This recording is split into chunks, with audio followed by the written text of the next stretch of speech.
Coming up on the program, we're going to throw our peppers in the ground. I mean, plant them gently, but we're going to use the power planter earth auger to make it a lot quicker.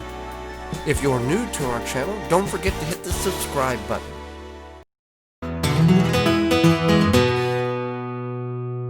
Welcome to the Wisconsin Vegetable Gardener. I'm Joy Barrett. As we get later in spring, we're somewhat behind, some people may think, for planting peppers. However, the nighttime temperatures were not adequate enough for us to feel comfortable to put them in the ground. Peppers like a soil temperature of around 65 degrees, and that would equate to nighttime temperatures meeting that or exceeding that temperature to adequately keep the soil warm. So we've got some peppers in which we've started. I've got a Sunbright here that we've started indoors. We've bought some from a local independent garden center. So we're going to plant them on the high end of this bed here. This is our 4x16 bed. Adjacent to the bed, we've got tomatoes. We've got 30 tomato plants in this bed, mulched with leaves. This bed here, we're going to get 18 pepper plants in, as we'll have eggplants on the other end. So it's pretty easy to go about planting peppers. The one thing you want to be aware of, though peppers are part of the nightshade family, tomatoes in that instance, you can plant them very deep and roots will appear on the stem wherever the soil touches. Peppers are not that, it's not required to do that, it's not good to do that, because you can begin to rot the stem out if you plant it too deep. You can see in this particular application that there are some roots above the soil line. So we'll plant it just above, so those roots are below soil grade. Yeah. So we're not going to bury the pepper plant 80 or 90% in the ground. We're just going to bury it slightly deeper than it was in the container to cover those roots, because those roots are going to suck up nutrients in order to grow and produce the peppers. All right, so we'll start in this corner here. I've got the 2x7 power planter earth auger. Now we have a 3x7 and a 3x12, but I don't need something that large because the root systems of the peppers, I don't need to make a gaping hole. I just need a hole big enough in which the peppers will set in without a whole lot of additional soil being moved. So we'll pop this one out. I can already tell it's got a very good root system on it. We'll tease the roots slightly.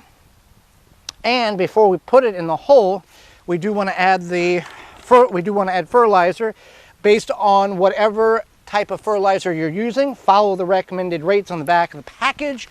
That's why they're there, so you don't over fertilize or under fertilize and either waste your time by fertilizing not enough or waste fertilizer by fertilizing too much. So just going to plant it. I do need to go a little deeper so we can get those roots under the soil level.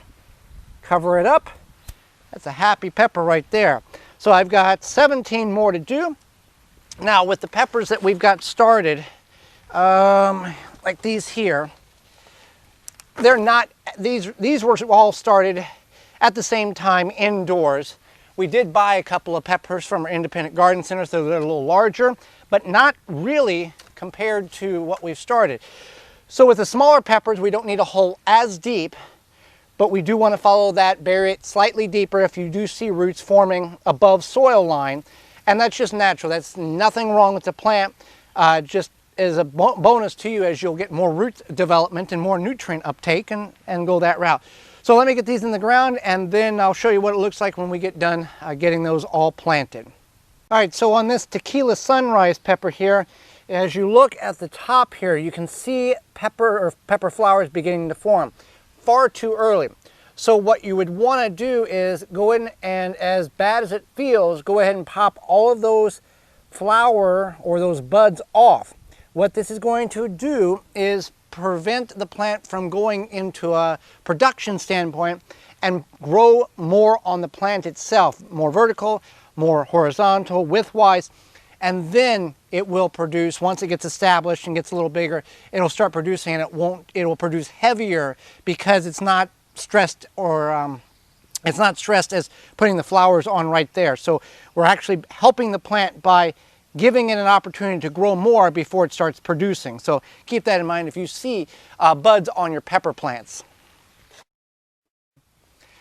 Okay, so we've got our 18 pepper plants in. All of them are mild except for one. One is a Scotch bonnet. I wanted to grow that. We had some very old seeds and 2 of them took and 1 of them survived. So that being said, we're going to hook an irrigation system up to this, and that's why we've done the rows in which we have done the 3 rows the way we have.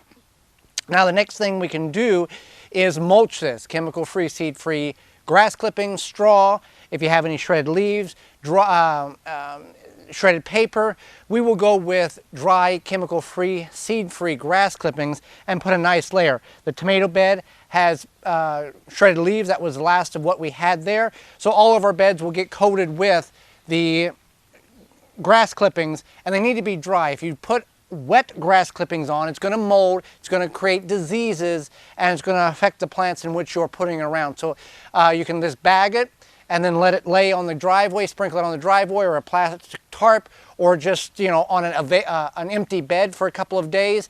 Then you can transport it over to the area in which you need to mulch.